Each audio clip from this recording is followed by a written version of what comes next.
Is that Pokebro JT? What's up, man? Thanks for being here, man.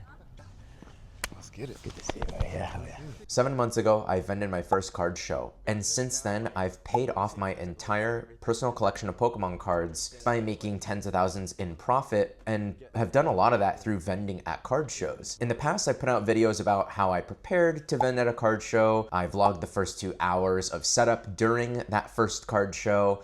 I even put together a week in the life documentary style vlog that goes into all the prep leading up to a show and how I make it fit into my personal and professional life. In this video, I'm gonna tell you everything I've learned, from how to find and sign up for shows, the exact equipment I use in pretty great detail, as well as my thoughts and strategy around inventory and keeping your products safe, and how much you need and what you need. I'm gonna go through all of that in this video. Before we dive in, it's important to state that I'm not an expert. I'm still pretty new to vending in the grand scheme of things, and I'm sure I still have a ton to learn. That said, I've been to dozens of card shows, I've vended several, and I have over a decade of experience in startups, which I actually think some of that sort of applies here. So anyway, whether you're just curious what goes into being a vendor at a card show, or maybe if you're considering giving it a try yourself, or maybe you're even a seasoned vendor and you're just curious to see somebody else's process, sit down, grab a snack.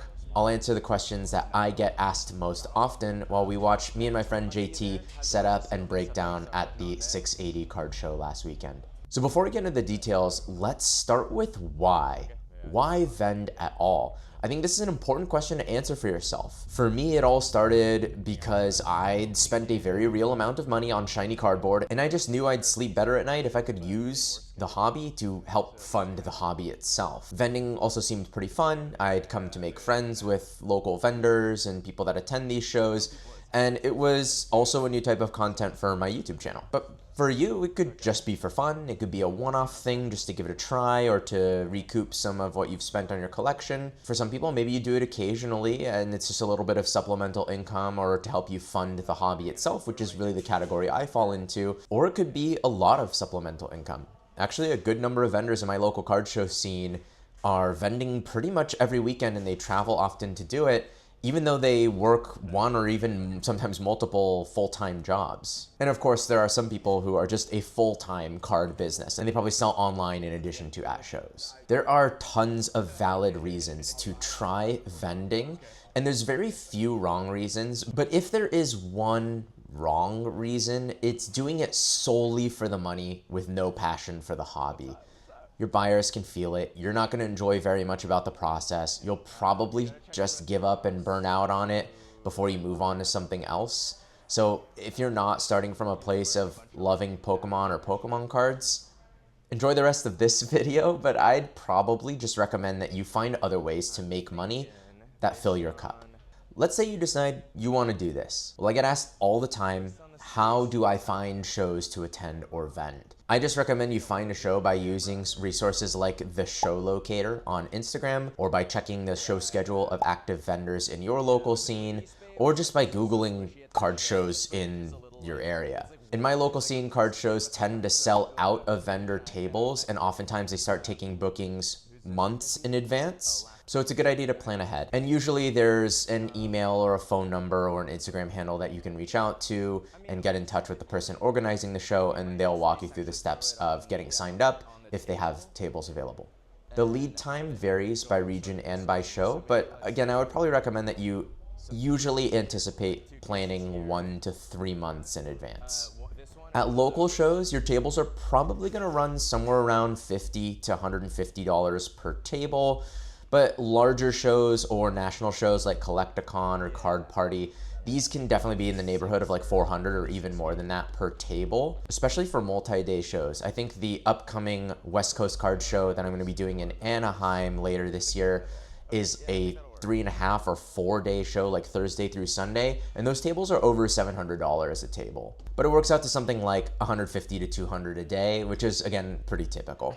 If you're brand new to vending, one table is going to be plenty, but if you are a little more experienced, or if you know you have a lot, like we're talking more than 50 slabs and more than 200 singles and maybe more than 2 binders, you might consider 2 tables. I recently grew into 2 tables, but that wasn't until I had done something like 5 shows. And just as another benchmark, your favorite like full-time vendor POV content creators, they probably book something like 4 tables in a lot of these shows. Tables at these shows are almost always either 6 feet or 8 feet, and you should definitely confirm prior, because that extra 2 feet surprisingly matters a lot, especially if you have 2 cases and anything else, binders or things like that that you want to set out. Oftentimes that extra 2 feet is the space for binders, so you should just be aware of that beforehand. I'll talk a little bit more later about equipment like cases and binders. Dude, this banner's so much better. I really wish I had just done this in the first place, man. Yeah. But you don't know what you don't know. You don't know what you don't know. Yeah. And that's gonna be part of like this video that I'm like recording right now, basically. Like before the show, I'm gonna talk about stuff like that, right? Like if you're gonna vend, like don't cheap out on like, just spend a little bit more if you're planning on doing it more than once, and just get one of these banners that go straight up, because Easy to set up, yeah. easy to fit anywhere. Let's talk about inventory. These are questions I get asked all the time.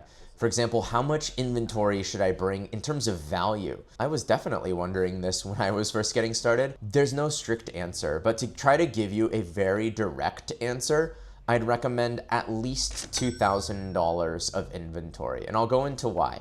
The reality is you can vend a show with less, but keep in mind, if your goal is to make some profit after table fees and some of the equipment fees, if you have less than $2,000 of inventory, you might not break even on the table fee alone. There's a decent chance at your first show you will lose money, but somewhere around $2,000 at a very well-attended show, Pokemon margin's gonna be somewhere between 10 to 30% most of the time.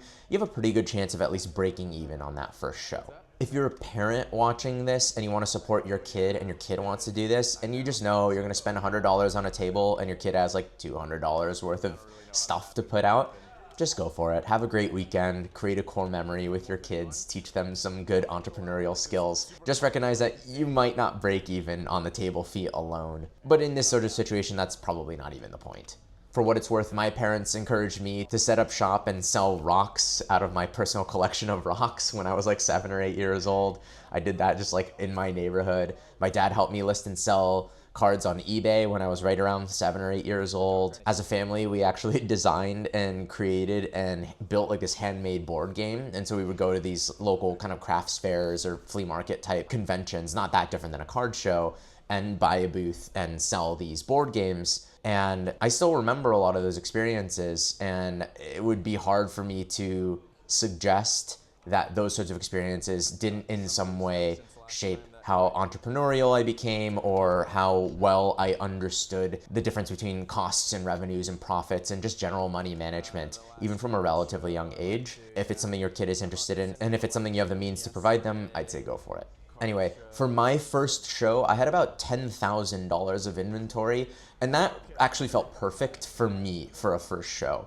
I find that actually when I bring a lot more than that, like I've had shows where I've brought 2 or 3 times that amount recently, I actually find that I don't necessarily end up selling a ton more than what I did at that first show anyway. So I think that's something to consider too, especially if it would make you nervous sitting on tens of thousands of dollars of inventory between shows, especially given prices are going to fluctuate in a market like this one. I think for the average person that's just getting started and you have a reasonably active local card show scene, more than $2,000 and less than $10,000 worth of inventory is probably the sweet spot for most people, and you can decide from there if you want to have more or less. Another question people will ask, and one that I was nervous about ahead of my first show, was like how many units, how many slabs, how many cards should I have? And this is another one that's very difficult to answer because it depends so much on per card value, it's your own preferences even, like maybe you don't want to sell slabs at all, and that would really change how you use space. But if I'm doing my best to give you an estimate for a typical person starting out with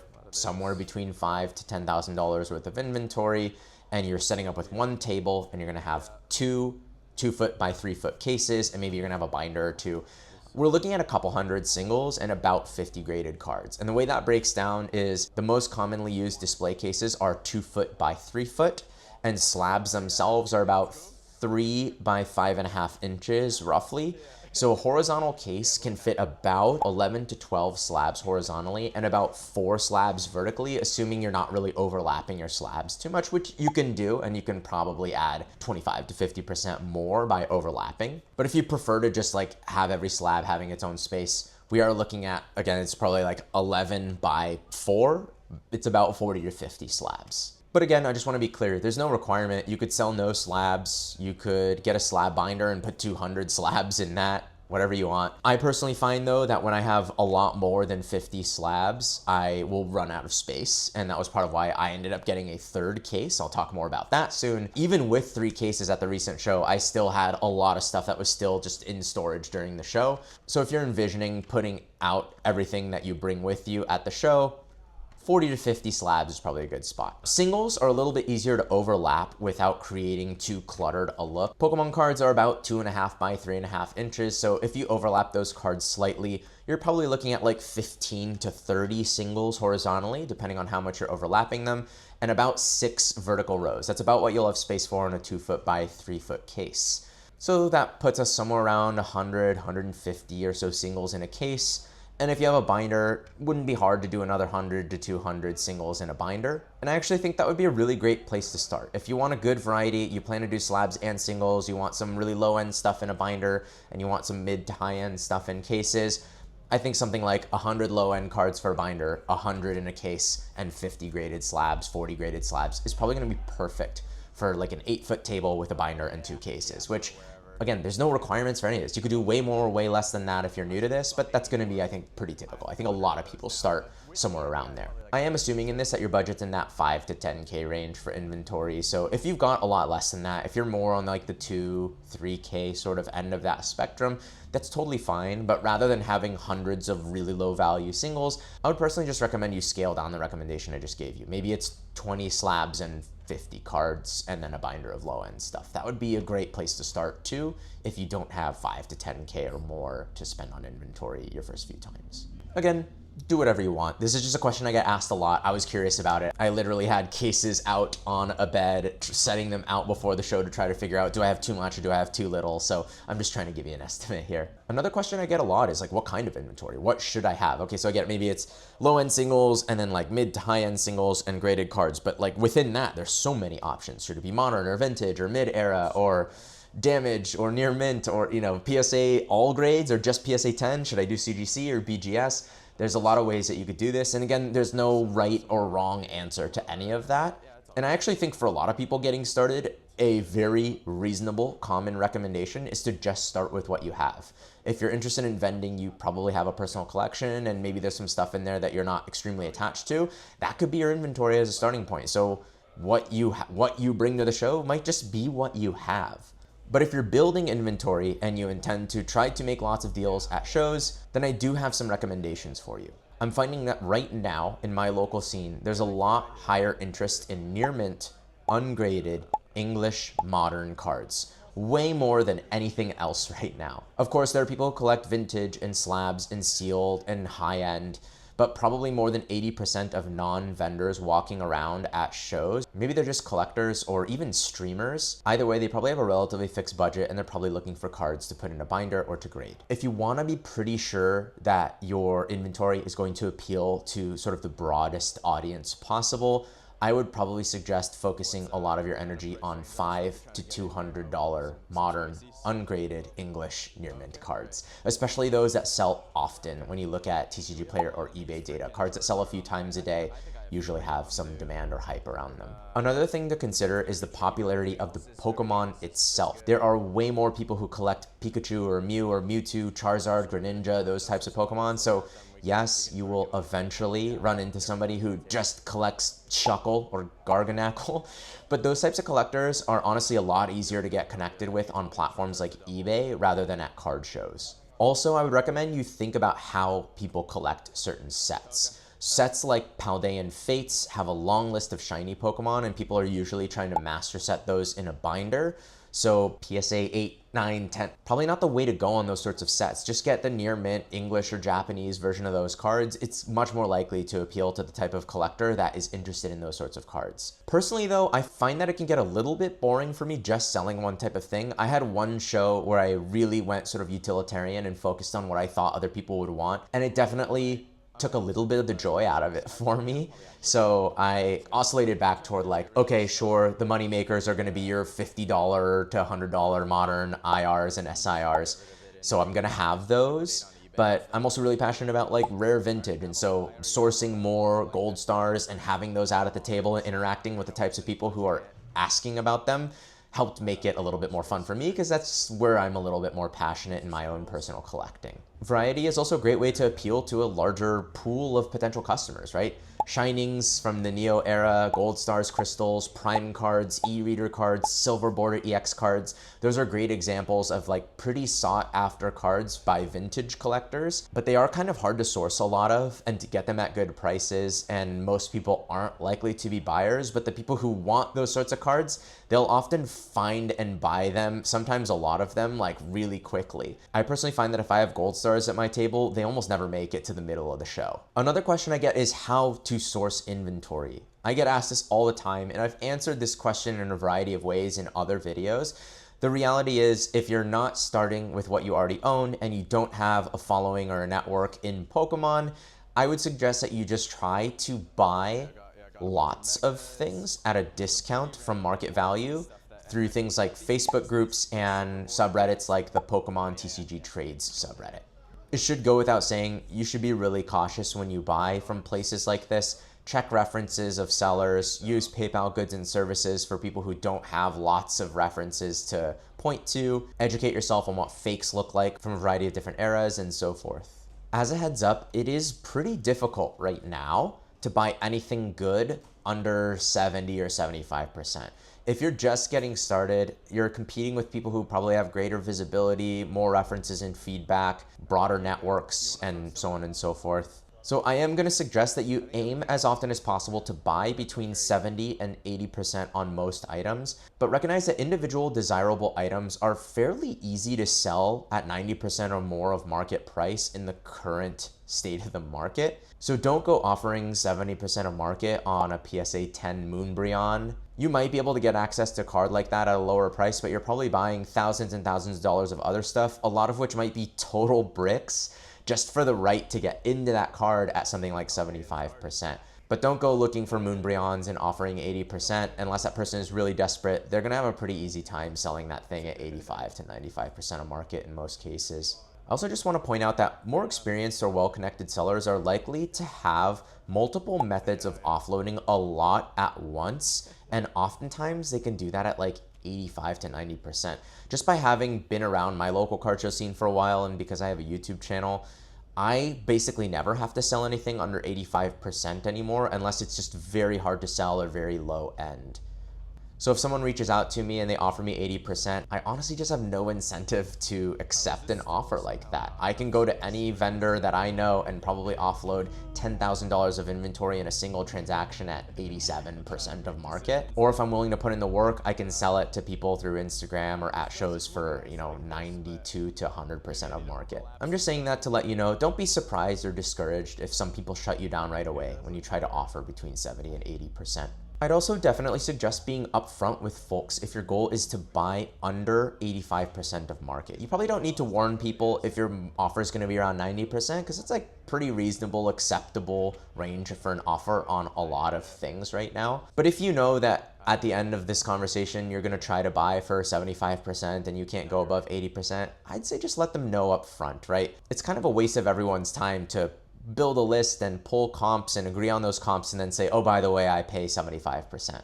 That person's probably going to be a little bit annoyed with you, and that would be understandable. So I'd just say lead with the offer. You could just say something like, hey, I'd take the whole lot at a percentage if you're open to it. It's very polite, it's low pressure. If they're not open to it, they'll just say no thanks or they'll ignore you. That's totally fine. Nobody wasted any time. And if they're open to it, they'll say what kind of percent. And now at least you're in that conversation, right? That means they're open to taking a little bit of a hit if it means they can move the whole thing at once. That convenience can easily be worth 5 to 10% for a lot of people. And maybe it's obvious, but you can also source inventory by buying at card shows or on places like eBay, Sneaker Dunk, TCG Player, Mercari, but definitely expect to run into more difficulty maintaining good margins. I've talked about this in other videos, but until you build up that network or following, you should expect sourcing to feel like a bit of a grind. Knowing what to buy and how to buy it and what the right price is probably actually the hardest thing about selling Pokemon cards in general. And it's something that is really difficult to get great at. And just watching this video is probably not going to be quite enough. It'll help, but there's no replacement for experience. Now let's talk about equipment. If you only plan to do this once, you actually don't need very much. A few binders of stuff you already own might be plenty. Maybe you want to rent or borrow a case or two from somebody that you know. And it would be a good idea to like have a Sharpie and a wheel of pricing stickers and some team bags and penny sleeves and top loaders. But you can get away with just that. And again, when you're getting started, you don't need a ton of all of that stuff. As a heads up, I'm going to drop links for all the equipment I use in the description of this video. But just so you know, most, if not all of them, will be affiliate links. So if you use them, I might make a small commission. For card and slab carrying cases, I use Dragon Scale and Hobby Defense. You can check out dragonscalesupplies.com and use the code Oyama10 for 10% off. I personally use a 45 and their Titan for slabs, and I use my Hobby Defense case for singles. For my initial setups, I only needed 2 of these carrying cases, but nowadays I use 3, and I wouldn't be surprised if I invested in a 4th or just one much larger case if my inventory keeps growing. This is probably not something you would get unless you know you are going to have a lot or you know you're going to do this often, but Zion and Pelican make these basically suitcase versions of these slab and card carrying cases. Most of the more serious vendors in my local card show community rock one of these. For penny sleeves, I don't really have a strong recommendation. Just look at reviews and try to buy something that has a good per unit cost. The only recommendation I'd make is to stay away from perfect fit sleeves. They can be nice, but it also can make it really tough to safely take cards in and out of sleeves. For top loaders, basically anything is fine. I will link what I bought in bulk. I do find this particular brand of top loader though to be kind of tight, so it's a little hard to take cards in and out of. So I can't necessarily say I recommend them, but it's more just that like I just knew I was going to need hundreds of them as I kept going, and this was more just about lowering the per unit price. I knew I was going to need hundreds of top loaders over time. Brands like Ultra Pro are pretty tried and true for this type of stuff, but I don't necessarily feel too strongly myself. For display cases, I started with these 3 foot by 2 foot Viz Pro bulletin boards. They're bulletin boards you put up like in an office, but they work great for cards. As my inventory expanded, I actually added a 3rd case from a brand called QTYORD. It's a 3 foot by 2 foot case as well, but it's a little bit more purpose built for this. It's made of aluminum. It's a little bit deeper. The lid actually stands on its own when you open it, which is surprisingly convenient when you're at card shows and taking things in and out all the time. This was something that I went for when I knew I was going to continue to do shows. For pricing stickers, you have a lot of options, but I use Chroma Label yellow stickers and I Sharpie the prices on manually. I just prefer this. The thing about these Chroma Label stickers though, is that they don't leave sticky residue. That was like the #1 thing. I hate taking off a sticker and ruining a top loader or having it on a slab and having to clean off the slab because someone chose some like cheap sticker that broke into 1,000 pieces and left a bunch of sticky glue behind. You can actually safely put these Chroma Label stickers directly on slabs. And I know when I say that, some of you are going to react like that is a capital crime, but trust me, I wouldn't do it unless I were very confident from doing it hundreds of times that these stickers come off perfectly every single time. Even if you don't plan on uploading videos to YouTube, I honestly still recommend a camera for security reasons. I personally use a DJI Osmo Action 4 and a DJI Mic 2. I also have swappable batteries and a mini focus tripod base, and it attaches to the DJI selfie stick. I went with an action camera because a chest-mounted camera with really good image stabilization was basically my main criteria, because this channel was really built on and continues to sort of center around buyer POV videos. But there's tons of similar high quality portable cameras these days. Things like the Insta360 are definitely popular for a slightly lower price point. I also recommend you bring some sort of portable power, a power block, or even like a sort of battery or generator type of thing is not a bad idea, especially if you're gonna be operating phones and cameras and mics and swapping batteries and things like that. These shows are probably 8 to 10 hours a day typically, and you're probably not going to have access to a power outlet at most of these shows unless you kind of just get lucky. For binders, I use Vault X, and I have a code with them as well. That's all in the description, and Dragon Scale binders. I also bring shoelaces, and I tie the binders down at the middle with the shoelace all the way around the table. I also never leave anything out where folks can reach it, and everything in my binders is under $20. All of this is about theft prevention. If somebody tries to walk off with the binder, it's going to be kind of obvious because they're going to take the table with them, and no one's really tried. So it sort of leaves the only thing that's at all stealable from my table are singles under $20, which would still definitely be a huge bummer to have stolen, but if someone steals a $10 card, that's a lot less devastating than if they walk off with a booster box or a $1,000 slab or something like that. For sealed and plushies and other things like that, also just for additional storage during shows, I use this Brian and Danny 4-shelf foldable shelf. It's got wheels, it's very inexpensive, it's portable, it folds up nicely. It's perfect for this type of infrequent use. But if you're not selling plushies or toys or sealed or anything like that, you can honestly just skip this. I also always keep this behind my table, again, just to make it pretty much impossible to steal anything off of it. If you plan to do this more than a few times, or if you're trying to build a brand in Pokemon, I also recommend some sort of high quality branding. The most common choices I see are a vinyl banner or a tablecloth, and sometimes both.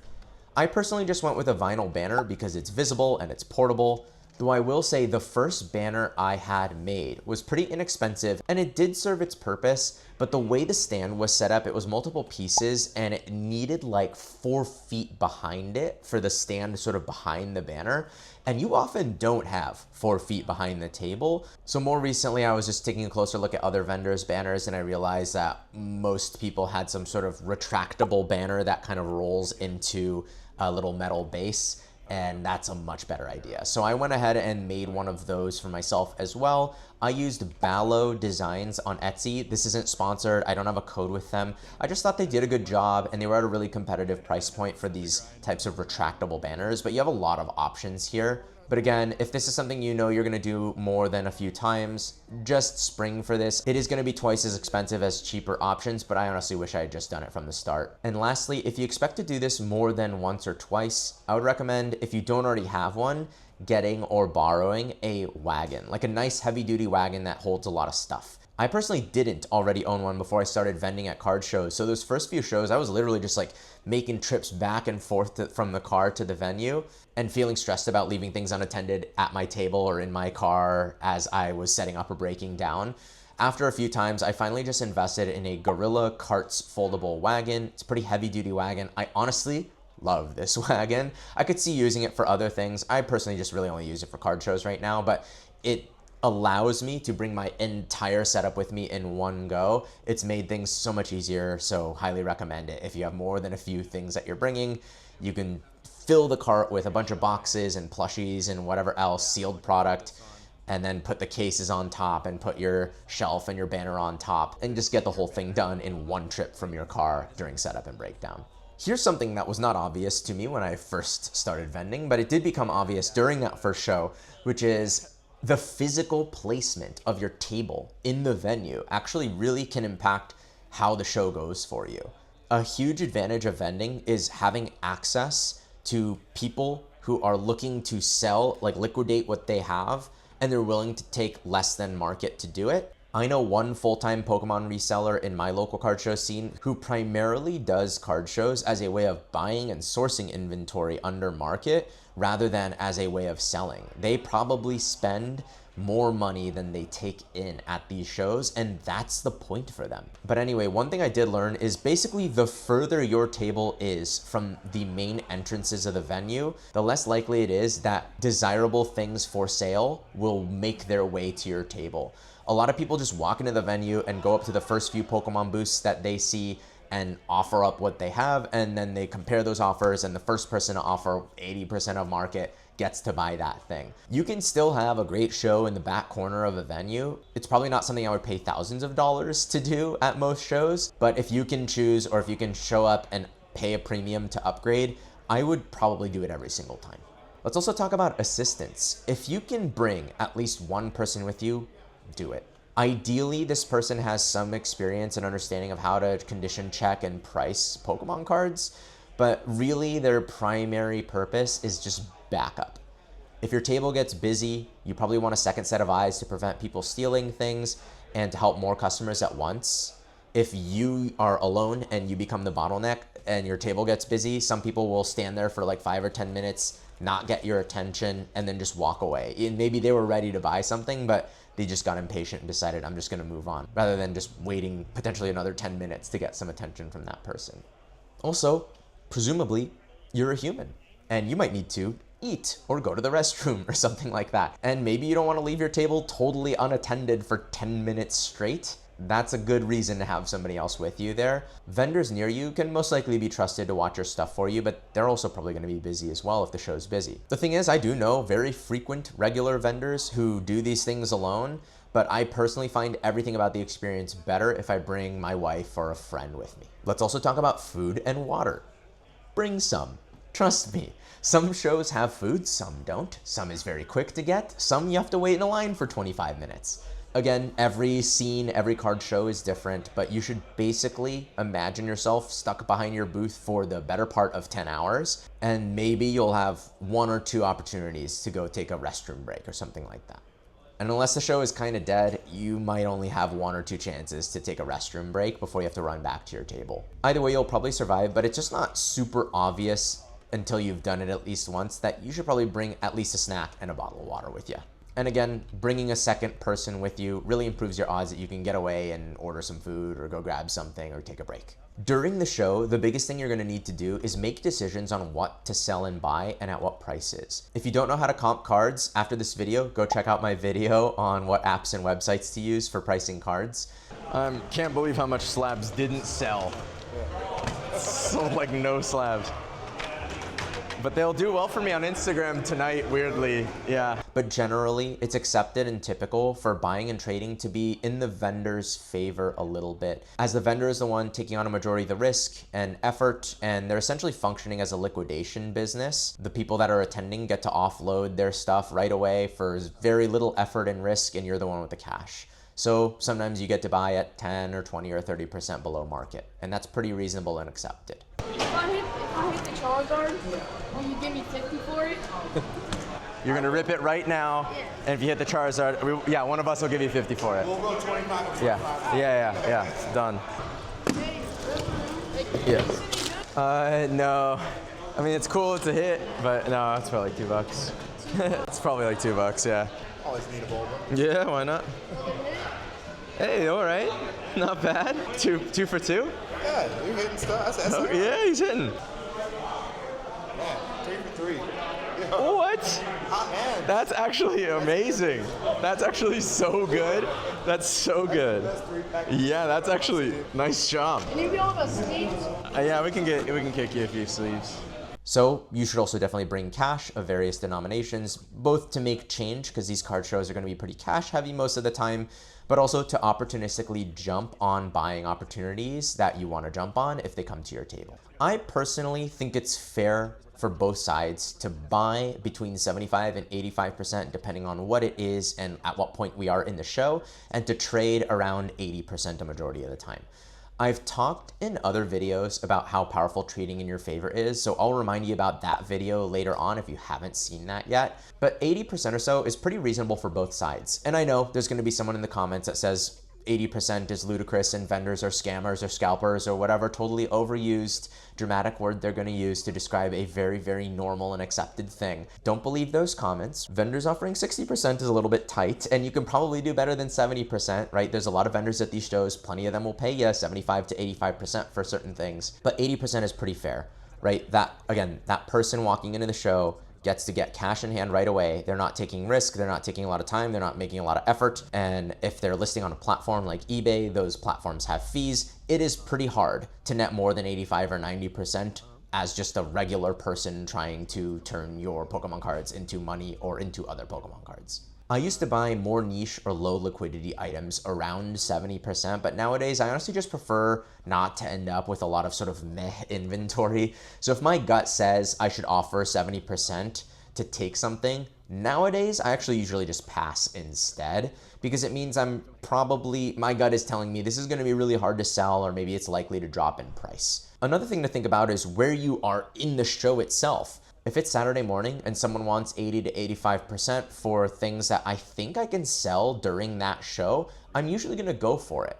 But developing your senses for this sort of thing, like what's likely to sell that day, it does just mostly come from experience. So if you find this really hard to gauge for yourself at your first few shows, I think that's pretty normal. Also, because you're probably going to do certain deals at slightly different percentages, and some items have fluctuating market values from day to day or week to week, I just recommend, at least initially, tracking the market price when you bought something and then the percentage of the value that you bought that thing for. There's a lot of ways to do this. You can do it in apps like Collector, and there's a bunch that are coming out and being developed all the time now. I honestly just use like a notes app and a spreadsheet, and recording videos helps me keep track of it as well, because I'll go back after the show and fill in any blanks. But the reason I really recommend this is because it's going to help you understand if you're making or losing money on certain things. And being diligent about this tracking should, over time, also help you build your muscle and better understand what the right risks are to take.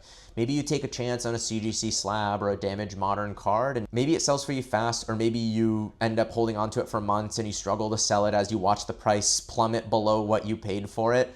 This is sort of the name of the game. It's likely to happen to you at least a few times. And again, it's another one of those things where like really getting good at this type of decision making and understanding buyer trends and behaviors is another one of those things that for the most part comes from experience more than anything else. Breaking down is pretty straightforward. It's like setting up but faster. It's sort of like walking downhill, whereas setting up is a little more like walking uphill. My main recommendation when it comes to breaking down your setup is just to be organized so it's easy to find everything later when you get home and you start unpacking. If you can't pull off one trip back and forth to your car, then ask your partner that's with you or a friendly nearby vendor to watch your stuff as you load up.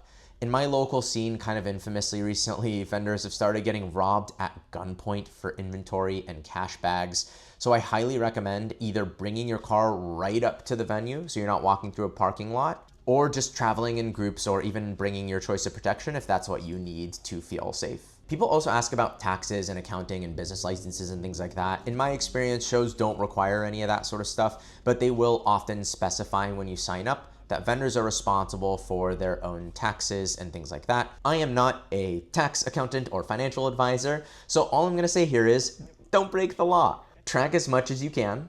Make responsible decisions about how you report that to your country's tax agency. For me personally, again, I use a notes app, I use a spreadsheet, I use these videos as a way of tracking what I spent versus what I brought in. Another thing you might be wondering is what makes a good or a great show? This is a question I literally asked other vendors in my area before and after that first show. Like, is this good? Is this bad? Like, how does that show compare to other shows? Like, how did I do? Like, I couldn't tell. I had no idea, right? You just don't have any real benchmark. At my first show, I would say I sold and traded somewhere around $10,000 worth of stuff, and I made probably about $3K in profit all told. And again, I had no idea, was that great? Was that average? Was that really bad? At my second show the week after, aside from a prearranged deal that was probably worth about 2K, I probably sold less than 2K worth of stuff, and I bought 2 or 3K worth of stuff. So I actually left with more cards and less cash, and profit-wise, I probably only made a couple $100 at that show after table fees.